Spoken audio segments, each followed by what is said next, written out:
Welcome back to our gardening and farming channel where we explore the fascinating world of living organisms. Today we have a special herb Smallage. Join us as we delve into its history, description, growing conditions, companion planting, and various uses. Smallage has a rich history dating back to ancient times. This herb is believed to have originated in the Mediterranean region. It was highly regarded by the ancient Greeks and Romans for its medicinal and culinary properties.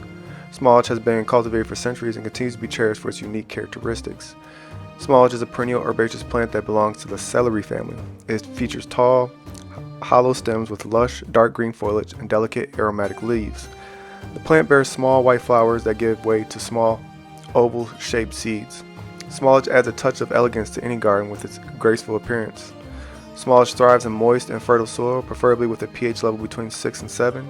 It requires a minimum of 6 hours of direct sunlight per day. This herb appreciates consistent moisture, but good drainage is essential to prevent waterlogging.